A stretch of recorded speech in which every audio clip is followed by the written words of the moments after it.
Hello दोस्तों, आज मैं आपको कहानी सुनाने जा रही हूँ। वो कहानी है जादू लिपस्टिक की। चलिए देखते हैं कहानी। ढोलकपुर गांव में सुनैना नाम की लड़की अपनी सौतेली माँ और बाप के साथ रहती थी। सुनैना की सौतेली माँ उस पर बहुत जुल्म करती थी। वो उसे घर का सारा काम कराती थी। इसका बाप शहर में काम करता था, उससे मिलने बहुत कम आता था। एक दिन उसकी माँ कहती है, सुनैना, बैठे बैठे रोटी तोड़ने से कोई काम नहीं चलेगा। अब से तुझे ही घर का सारा काम करना होगा और तुझे ही खाना पकाना होगा। माँ, मुझे खाना पकाना नहीं आता। खाना पकाना नहीं आता तो क्या, मुफ्त की रोटी तोड़ेगी? चल जाओ और खाना पका। नैना किचन में जाती है। उसे खाना बनाना नहीं आता, फिर भी वो कोशिश करती है, पर सारा खाना जल जाता है। सुनैना की माँ जब किचन में आती है तो बोलती है, सत्यानाश हो इस लड़की का, सारा खाना जला दिया। सच बता, तूने जानबूझ के खाना जलाया?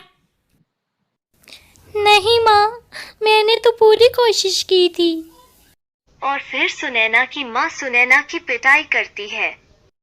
सुनैना रोते रोते एक दरख्त के नीचे बैठ जाती है। सुनैना को एक आवाज आती है, ए लड़की, तुम कौन हो और क्यों रो रही हो? वो आवाज परी की होती है। सुनैना परी को सब कुछ बताती है। परी सुनैना को एक जादुई लिपस्टिक देती है। ये लो जादुई लिपस्टिक, इसको लगाकर जो तुम मांगोगी मिलेगा। सुनैना पर इसे जादुई लिपस्टिक ले लेती है ना। वो लिपस्टिक लगाती है और उसके बाद किचन में चली जाती है। सुनैना जिस खाने के बारे में सोचती है वो खुद ही बनकर तैयार हो जाता है। सुनैना लोगों की मदद करने लगी। बाद सुनैना की माँ को जादुई लिपस्टिक के बारे में पता चला। सुनैना की माँ को बहुत गुस्सा आया। एक दिन जब सुनैना सो रही होती है, सुनैना की सौतेली माँ उस लिपस्टिक को उठाने जाती है तो वो लिपस्टिक बड़ी हो जाती है। वो जादुई लिपस्टिक सुनैना की माँ की बहुत पिटाई करती। बचाओ बचाओ, कोई तो मुझे बचाओ। मैं तुझे आज नहीं छोड़ूंगी। सुनैना लिपस्टिक से कहती है, छोड़ दो, जैसे भी है मेरी माँ है। आज मैं तुझे सुनैना की वजह से छोड़ रही हूँ। मेरी बेटी, मुझे माफ कर दो। माँ, मुझसे माफी ना मांगो। फिर सुनैना और सुनैना की सौतेली माँ खुशी खुशी रहने लगते हैं। किसी गांव में टीना नाम की लड़की अपनी माँ विमला के साथ हंसी खुशी रहती थी। उसकी माँ केक बनाती थी और वो केक गांव में बेचती थी।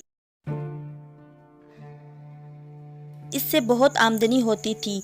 वह बहुत खुश थे। पहले तो लोग टीना की दुकान से ही केक खरीदते थे, लेकिन एक दिन इसकी दुकान के सामने एक नई बेकरी खुल गई थी और लोग इसी बेकरी से केक खरीदने लगे थे। अब टीना की दुकान से कोई केक खरीदता ना था।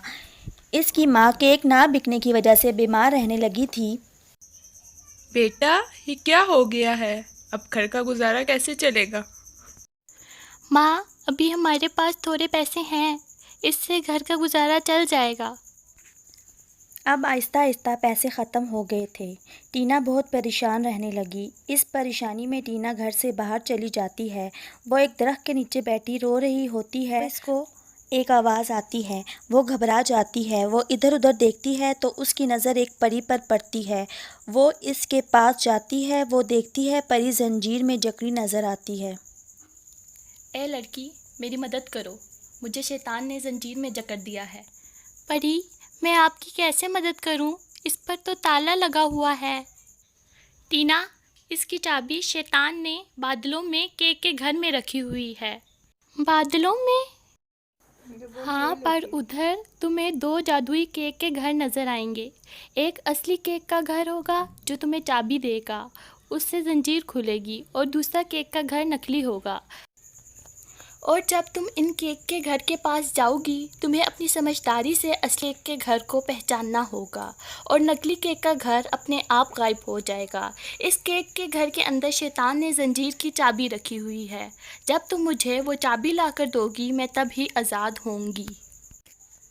पर परी, मैं ऊपर बादलों के पास कैसे जाऊंगी?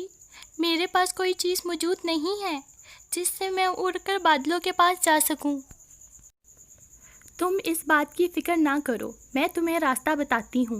ये कहते ही परी ने अपनी आंखें झपकाई। सामने ही सीढ़ी प्रकट हो गई जो सीधा बादलों के पास जा रही थी। ये देखकर टीना घबरा गई। तुम इस सीढ़ी से चढ़कर बादलों के पास चली जाओ, मैं तुम्हारा इंतज़ार कर रही हूँ। टीना सीढ़ी से चढ़कर बादलों के पास पहुंच गई। वहां इसे 2 बड़े जादुई केक के घर दिखाई दिए। जैसे ही टीना आगे बढ़ी तो केक ने इसे बोला, स्वागत है तुम्हारा जादुई दुनिया में। तुम मेरे केक के घर के अंदर आओ, जो तुम चाहोगी वो तुम्हें मिलेगा। तुम बहुत खुश रहोगी, कभी कोई दुख परेशानी नहीं होगी। आओ मेरे घर के अंदर आओ।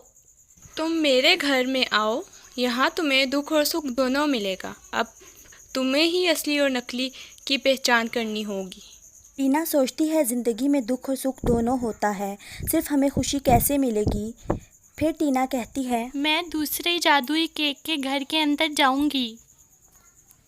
टीना के ऐसे कहते ही नकली जादुई केक का घर गायब हो जाता है। फिर टीना दूसरे के घर के अंदर जाती है। वहाँ हर चीज़ चॉकलेट की बनी होती है। सामने ही टीना की नज़र एक टेबल पर पड़ती है। वहाँ चाबी पड़ी होती है। वो चाबी लेकर आ जाती है और परी का ताला खोल देती है। परी बहुत खुश होती है। परी अपनी जादुई छड़ी से टीना को एक जादुई केक का घर देती है जिसमें टीना अपनी बेकरी खोल लेती है। अब वो और उसकी माँ खुशहाल ज़िंदगी गुजारने लगे।